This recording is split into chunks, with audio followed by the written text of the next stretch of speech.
Hey guys, welcome to another alcohol ink video. I don't have too much to say in this intro other than the fact I might be making some vlogs coming up soon, so make sure to subscribe for that. Other than that, let's just jump right in. Please ignore that red spot there. It just bled over from when I was doing something on the other side because I used both sides because I only have so much yupo paper. I need to get some more. But I thought I would just cover it up, and I actually forgot it was there until I just saw this footage, so I guess I covered it up well. In my last video, it was my first time ever using alcohol inks, so I kind of just talked about the basics and showed you how I was learning as I went, but since I've played with them a bit between then and now, in this video I can go into my technique a little bit more. I wanted a little bit of an interesting color for this, so I mixed the blue ink and the red ink together. This little piece here will be a good part to talk about the technique that I use with the blow dryer. You're going to use the blow dryer to do two things. One is to spread the ink out, and two is to dry it. So after I spread it across the page, I'm going from side to side to slowly dry it, and I'm pushing the ink out a little bit and then going back so that it creates layers inside of itself. You can see those layers really well on this one here. I like to make sure that all the ink is dry before I move on. That way when I am blow drying a different section, it's not moving ink somewhere that I didn't expect it to. Since I'm doing an abstract piece, every time I add the ink on, I just kind of add a lot on and let it move around wherever it's going to go. But if you weren't doing abstract, you could add it on a little bit at a time so that you had a little bit more control. You could even use a paintbrush. I'm just using a dropper because, like I said, I'm doing abstract. So far, I've just been adding the ink on with the dropper. I have a little bit of rubbing alcohol mixed in that little jar. But next, I'm going to add straight rubbing alcohol. The main difference using alcohol inks compared to regular paint is that the alcohol picks up the ink that's already on the page. You can see there it went on clear, and then I used the hairdryer to blow it back into the ink, and then when you move it again, it has picked up some of that gray ink, and it looks like I've added more ink to the page, but really the alcohol has just picked up the ink that is already there. If I were adding paint with the dropper, it would be layering on top of the paint that's already there. It wouldn't be mixing in with it unless the paint was still wet. Even then, it wouldn't mix completely, as where the alcohol ink completely reactivates the ink that's on the page. You can see here, I blow it into the ink and then I blow it outward and it pulls it with it. You can keep it really light by blowing it back into that ink, or you can do what I just did here and blow it back out and pull that ink with it. Every time you add more rubbing alcohol onto the page, it's going to dilute the alcohol ink that's already on there, and since I'm using red and blue mixed together, it's creating a really cool look. Sometimes it's more blue, sometimes it's more red, especially when it gets really light. You can sometimes even see both of them together. Even when you're using just a solid color, you'd be kind of surprised on how many different shades it can create. Right here you can see how I pushed the ink upwards at the beginning, but then I pushed a lot of it back down. That way the top of it was much lighter. This next part, I'm going to show you how you can fade all the way from the dark ink all the way till almost white. The other two sections I do have light spots, but this one is going to be the most extreme. So I started by adding the rubbing alcohol over the ink, but then I added more onto the white area and I left that there. I didn't push that into the ink, and I'm just blowing some of the color up toward it, but then I'm blowing that color back down so that it fades all the way out. Now that I've shown you the technique on how to use the blow dryer to push the ink and the alcohol around, I'm going to speed it up a bit because it does get really repetitive I'm just going to keep doing this section by section until the whole page is covered. The look I'm going for is going to be really busy, so it's going to have a lot of little sections of ink, so I'm going to add little bit by bit, which is why it's so repetitive and why I sped it up so fast.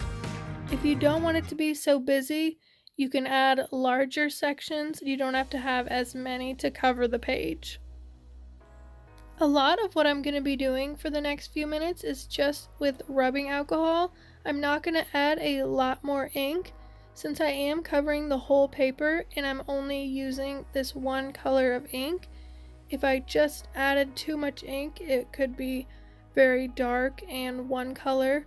Whereas if I use the alcohol to spread out the ink I already have on the page, you can see it's creating a lot of different shades and dimension, and it's the style I'm going for. It's kind of hard to see on camera, but that really light section on the top left actually has a lot of the reds and blues coming through, and the section I'm working on now.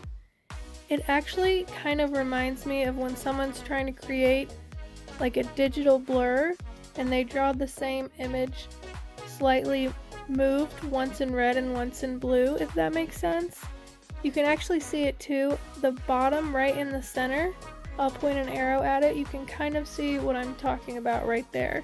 But in person it's showing up a lot more, and I believe that's because I mixed the blue and red inks together. It's a really cool effect, and I think if I ever want to do anything with gray or black again, I'm going to do it by mixing inks together. I did add a little bit more of that black ink because since I've used so much of that rubbing alcohol and it's spread that ink out, I wanted to bring a little bit of the darkest shade back. At this point, I'm just continuing to do what I've been doing.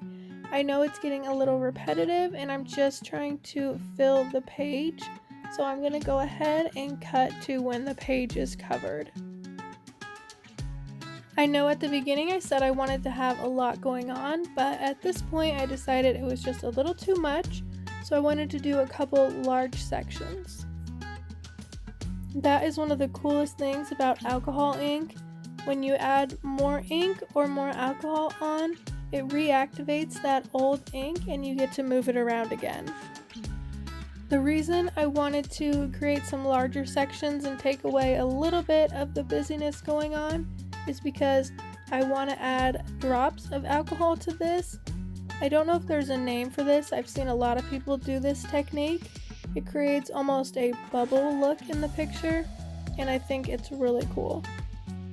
To make these bubbles, I use my alcohol dropper for the big ones and a paintbrush for the smaller ones. I'm going to skip over some of the process because I just was very meticulously adding lots and lots of bubbles.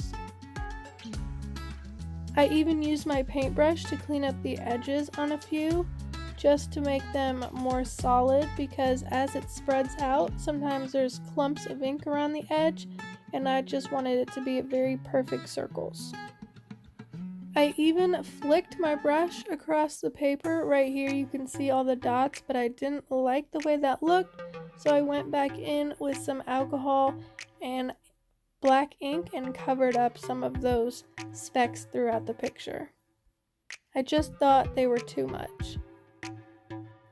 Alcohol inks are very tempting to my perfectionism because, like I said before, you can go back and rework the inks as many times as you want, but I think I did pretty well with this one. I did work on it a little bit more here, add some finishing touches, make sure that no areas were too bare or too crowded, and I was pretty proud of myself because I did finish before I overworked it.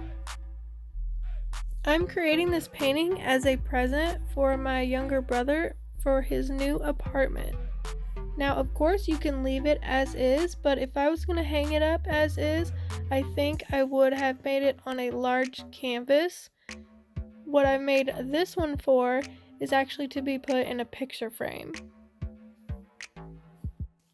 If these edges were white, I could leave them, but I'm going to have to cut them off because there was a painting on the back that I didn't use tape with that bled over. I already knew this, I just used the tape to hold it still. I have to say, even though I always like to try out new mediums of art, this is one of the most unique. It's a lot more different than just trying out watercolor or watercolor pencils. This is completely different, and I have so much fun every time I play with it because I learn each time, and it makes me come up with different ideas on how I want to use it next time. So I'm really excited. I have so many ideas on what I want to do with it next. So of course, don't forget to subscribe so you can stick around and see what I do next week. Thanks for watching, and I hope you like the painting.